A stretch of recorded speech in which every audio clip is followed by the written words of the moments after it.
आप सभी दर्शकों का एक बार फिर से स्वागत है मन से मानस की इस कड़ी में, जिसमें आज हम बात कर रहे हैं सोने का हिरन मारीच की। और कथा यहाँ तक पहुँची थी कि किसी भी तरह से जब रावण नहीं मानता है तो मारीच निश्चित कर लेता है कि अब दोनों स्थिति में मरना है, और मरना है तो बेहतर है कि भगवान श्री राम के हाथों मृत्यु को प्राप्त हो। और मैंने इस कड़ी की शुरुआत में बहुत आप लोगों को दोहे या उन चीज़ों के बारे में नहीं बताया, मगर मैं समझता हूँ कि जो मूल स्रोत है रामचरितमानस मेरी कथाओं का, और ये कथा नहीं है, यह सत्य है, सबको अपने अपने से लेने का ढंग है।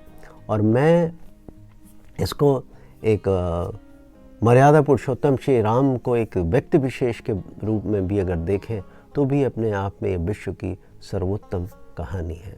और मेरी प्रेरणा का स्रोत रहे हैं रघुनायक।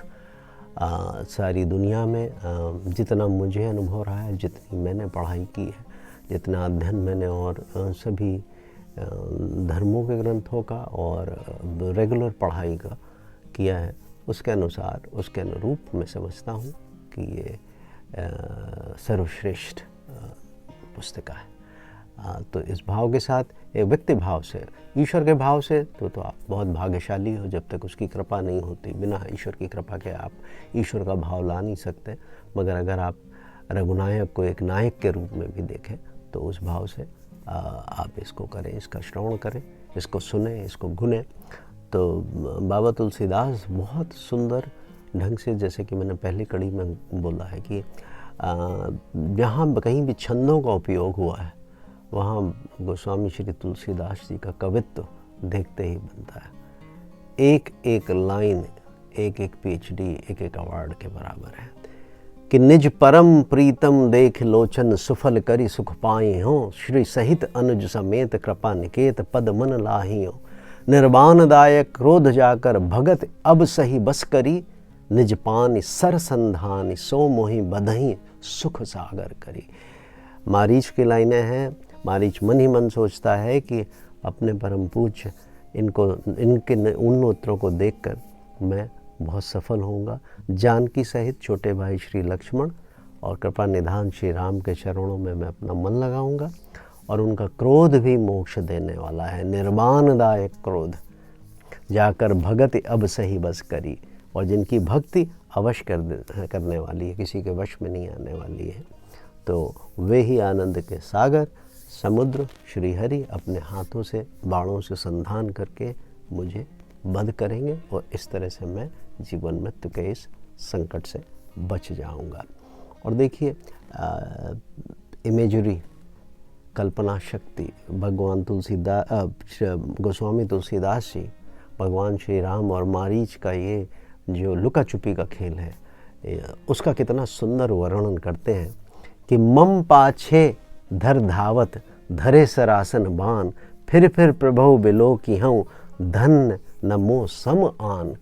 कि मेरे पीछे पीछे भगवान श्री राम और लक्ष्मण धनुष बाण लेके चल रहे हैं, उसको मरना भगवान श्री राम के हाथों में। तो बार बार वो बोलता है कि प्रभु बार बार मुझे देखेंगे, फिर प्रभु बिलो कहूँ, और मैं उनकी तरफ देखूंगा। क्योंकि जब आप किसी पे बाण से वो करते हैं तो बिना देखे तो आप उसको मार नहीं सकते। तो वो खाली अपनी इस अवस्था को, और मृत्यु अगर ऐसी हो तो आप तो सीधे मोक्ष को प्राप्त करते हैं, कि जहाँ पे मरने वाले को पता है कि ईश्वर द्वारा उसको मृत्यु प्राप्त हो रही है, और बार बार वो प्रभु उसको देख रहे हैं, और बार बार वो उनकी तरफ देखता है। बहुत सुंदर चित्रण किया है उन्होंने।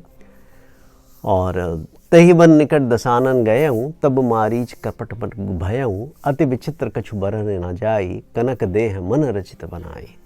और तब ये ऐसा मन में विचार करके रावण के साथ वो वहाँ जाता है जहाँ पे पर्णकुटी होती है, और वो मारीच अपने सोने के हिरन के रूप में चेंज हो जाता है। और इतना सुंदर है, उसका पूरी की पूरी देह है वो सोने की है, और उसके ऊपर सिल्वर के स्पॉट्स हैं, चांदी के रंग से उसके ऊपर वो जो धब्बे जो चकत्ते होते हैं वो होते हैं, और उसका बाकी सारा शरीर मणियों से जड़ा हुआ है।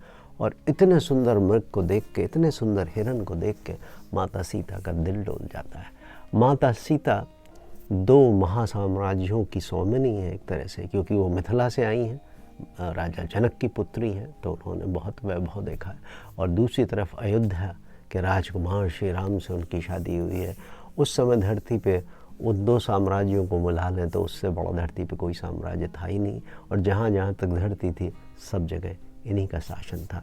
ऐसे शासन में पली बढ़ी खुद परमवीर ज्ञानी माता सीता जब उस मृग को देखती हैं, और यही विधि का विधान है, यही ईश्वर की लीला है कि जब आप जो चरित्र कर रहे हैं उस चरित्र में आपको पूरी तरह से डूब जाना है, उस चरित्र का निर्वाह करना है। तो माता सीता जब उस सुंदर हिरण को देखती है तो उन्हें बिल्कुल अपने ऊपर नियंत्रण नहीं रहता है, और वो भगवान श्री राम से कहती हैं कि सत्य संद प्रभु बधि करे ही आनहु चर्म कहति वैदे ही, कि आप इसका वध करके इसको लेके आओ, और इसकी जो मृगशाल है, जो इसकी खाल है, वो बहुत सुंदर है, और हम इसको लेके अपने साथ वहाँ जाएंगे।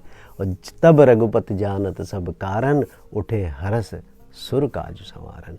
और सब कुछ जानते हुए भी भगवान श्री राम देवताओं का कार्य बनाने के लिए धरती पर से असुरों का नाश करने के लिए जाते हैं।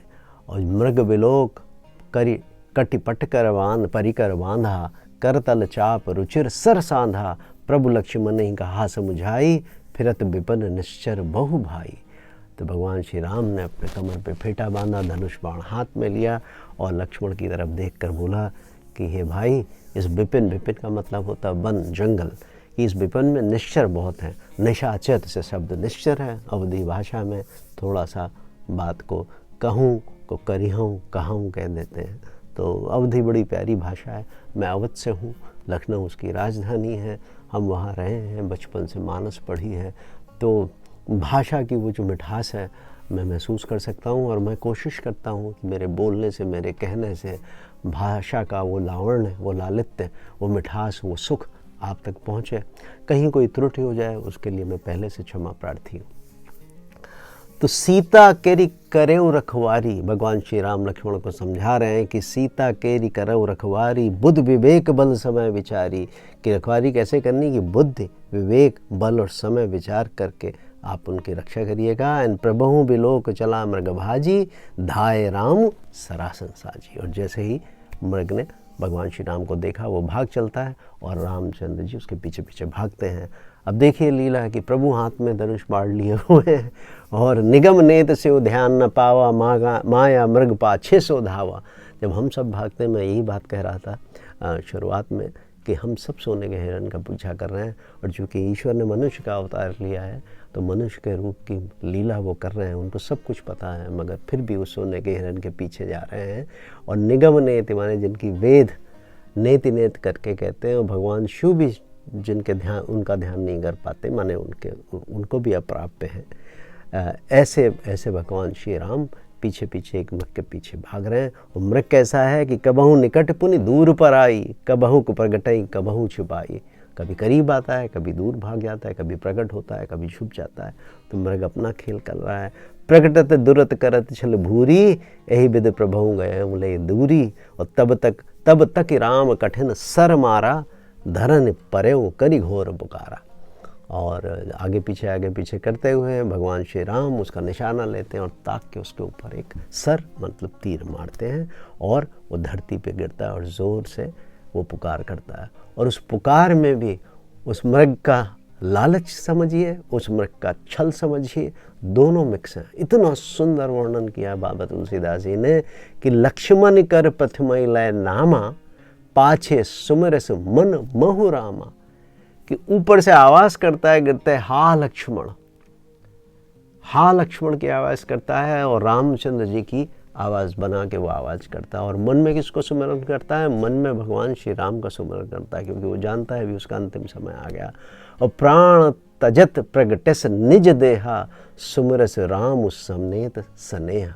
और जब उसके प्राण निकलने वाले होते हैं तो वो मृग का रूप छोड़ के अपने असली स्वरूप में आ जाता है, और सुमरस राम समेत स्नेह, और प्रेम से भगवान श्री राम को याद करता है।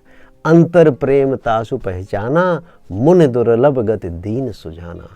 और दया के सागर भगवान श्री राम उसके हृदय के प्रेम को समझ के उसको परम गति प्रदान करते हैं। वो परम गति जो मुनियों को भी दुर्लभ है। और विपुल सुमन सुर बरसहीं गावई प्रभु गुण गाथ, निज पद दीन असुर कहूँ दीन बंद रघुनाथ। कि ऊपर से देवता पुष्प की वर्षा करते हैं, भगवान श्री राम के गुणों की गाथा गा रहे हैं, और रघुनाथ जी श्री राम जी ऐसे दीन बंधु हैं जिन्होंने उस असुर को भी परम पद प्रदान किया है। अभी होता है इसके आगे कि खलि बद तुरत फिरे रघुबीरा, सोह चाप कर कटी तुनीरा, आरत गिरा सुना जब सीता, कह लक्ष्मण सन परम सभीता। तो उस दुष्ट मारीच को मारकर जब श्री राम वापस लौट पड़ते हैं और उनके हाथ में अपना धनुष और बाण है, जब वो नीचे गिरता है और हाँ लक्ष्मण की आवाज़ करता है, उस आवाज़ को सुन के, और वो भगवान श्री राम की आवाज़ में बोलता है जो कि वो छली है मारीच, तो सीता को लगता है कि ये तो भगवान श्री राम को लग गया। माता जानकी जो खुद माता लक्ष्मी का अवतार है, सब कुछ जानते हुए भी उनको माया हर लेती है। उनके दिमाग में नहीं आता है कि सारे तीनों लोगों के स्वामी को कोई कैसे मार सकता है। इसलिए जब उनकी आवाज़ सुनती हैं कहीं लक्ष्मण सन परम सभीता, तो बहुत भयभीत होकर लक्ष्मण से बोलती हैं कि जाहु बेग संकट अति भ्राता, लक्ष्मण बेहस कहा सुन माता। ये बोलती कि तुम जाओ, तुम्हारे भाई संकट में हैं। तो लक्ष्मण जी हंसकर कहते हैं कि हे माता, भ्रकट विलास सृष्टि लय होई, जिनके एक भव मात्र हिलाने से ये सृष्टि प्रलय में परिवर्तित हो जाती है। सपने हो संकट परई की सोई। ऐसे भगवान श्री राम कैसे संकट में आ सकते हैं। परम वचन जब सीता बोला, हरि प्रेरित लक्ष्मण मन डोला, बन दिस देव सौंप सब काहू, चले जहाँ रावण ससी राहू। जब इतने मर्म वचन सुनते हैं, हृदय में चुभने वाले वचन, तब भगवान की प्रेरणा से लक्ष्मण जी का भी मन चंचल हो जाता है और वे सीता जी को वन और दिशाओं के विद्याओं को सौंप कर वहाँ चल पड़ते हैं जहाँ पे चंद्रमा रूपी रावण के लिए राहु रूपी श्री राम होते हैं। अब ये बड़ी इम्पोर्टेंट जगह है। यहाँ पे मानस में तो स्वामी तुलसीदास जी ने कहीं पे भी लक्ष्मण रेखा का वर्णन नहीं किया है। वो ये लिख रहे हैं खाली कि बन दिस देव सौंप सब काहू, चले जहाँ रावण ससी राहू। कि उनको सीता जी को वन और दिशाओं के देवताओं को सौंप कर लक्ष्मण जी चल पड़े। तो कई बार होता है कि कुछ चीज़ें जो मूल रूप से रामायण लिखाई गई है, कुछ चीज़ें उसमें है। रामायण की कथा के, भगवान श्री राम की इस गाथा के इतने अंश हैं, इतनी कहानियाँ हैं, इतने उनसे जुड़ी चीज़ें हैं और इतनी भाषाओं में अनुवाद है। दक्षिण भारत, उत्तर भारत, सब तरह भगवान श्री राम की ये गाथा है। तो अलग अलग भाषाओं के उसमें अलग अलग घटनाक्रम जोड़े गए हैं। मैं यहाँ मानस का पाठ कर रहा हूँ और मैं अपने श्रोताओं को ज़रूर बता देना चाहता हूँ कि यहाँ पे लक्ष्मण रेखा का वर्णन गोस्वामी तुलसीदास जी ने नहीं किया, जब खाली इतना ही लिख रहे हैं कि बन दिस देव सौंप सब काहू। सून बीच दस्कंधर देखा, आवा निकट जति के वेखा, जाके डर सुर असुर डराही, निस न नींद दिन अन्न न खाई। और वो दस्कंधर जब उसने देखा कि सूना मौका है, तो वो सन्यासी के वेश में जति, आवा निकट जति के वेश आए, वो सन्यासी के वेश में सीता जी के समीप आता है। वो रावण जिसके डर से देवता और दैत्य इतना डरते हैं कि रात को उनको नींद नहीं आती और दिन में वो खा नहीं सकते भरपेट अन्न। 110 शीस स्वान की नाई, स्वान का मतलब है कुत्ता। इत उत चितऊ चला भड़ियाई, यहाँ पे बड़ा अच्छा भड़ियाई शब्द लिखा है। भाड़े बर्तन भांडा बोलते हैं, इसलिए वो शब्द है भड़ियाई। और अगर आप लोगों ने अवलोकन किया हो, ऑब्जर्वेशन किया हो, देखा हो, मैं तो गाँव समर वेकेशन में जाता था तो बहुत सी चीज़ें, बहुत से जीवों को बड़ा करीब से देखा। कुत्ता हमने पाला तो नहीं, मगर गांव की शैली में बहुत बार देखा है कि जब कोई इधर नहीं होता है तो कुत्ता इधर उधर देख के बर्तन में अपना मुंह दे के वो खाना झपट के ले जाता है। तो उस स्वान की तरह, उस कुत्ते की तरह रावण इधर उधर देखकर फिर अंदर पग देता है। इमि कुपंथ पग देत खगेसा, रहना तेज तन बुद्धि बल लेसा। कि जब आप कोई चोरी करते हैं, एक बड़ी हिंदी में मशहूर कहावत है कि चोरों के पाँव नहीं होते, तो रावण की वही गति है कि एक चोरी करने वाले कुत्ते की भांति एक जब आप गलत काम करते हैं तो आपके पैरों में वो साहस नहीं रह जाता है। तो कुमार्ग पे पैर रखते ही रावण के शरीर से सारा तेज, बुद्धि और बल खत्म हो जाता है।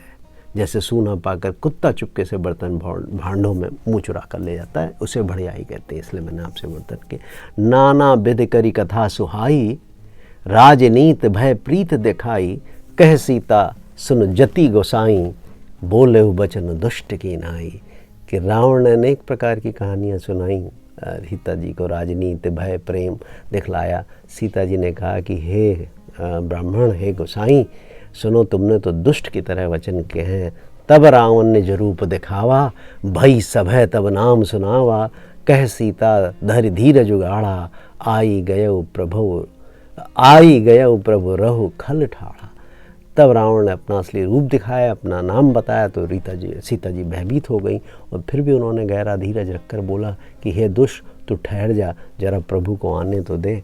और जिमे हरि बधुई क्षुद्र सस चाहा, भय सिकाल बस निच चर नाहा।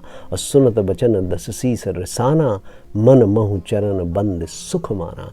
कि जैसे एक सिंह की स्त्री को एक खरगोश जैसे भी चाहे, वैसे ही तेरी इच्छा हो गई है राक्षस राज। तू मेरी चाह करना चाहता है, तू अपना काल बुलाना चाहता है, तू काल के वश होने वाला है। और ये वचन सुनते ही सुनत बचन दस सीस रिसाना, रिसाने का मतलब होते क्रोधित होना, नाराज़ होना। और मन महु चरण बंद सुख माना, मगर एक तरह से उसको मन में बड़ा सुख हो रहा है, क्योंकि वो माता सीता के चरणों की वंदना कर रहा है मन ही मन की। मुझे ये सौभाग्य ईश्वर प्राप्त कर रहा है इस जीवन में, कम से कम मुझे ये दो सौभाग्य कि श्री राम के हाथों मरना और माता सीता का साथ। क्रोधवंत तब रावण लीन से रथ बैठाई, चला गगन पथ आतुर, भय रथ हाँक न जाई। और फिर क्रोध में भरकर रावण ने सीता को रथ पे बैठा लिया और बड़ी उतावली के साथ वो आकाश मार्ग से उड़ चला, मगर डर के मारे उससे वो रथ भी नहीं हाँका जा रहा था। और हा जग एक वीर रघुराया, कहीं अपराध बिसारे हूँ दाया, आरति हरन सरन सुखदायक, हार कुल सरोज दिन नायक।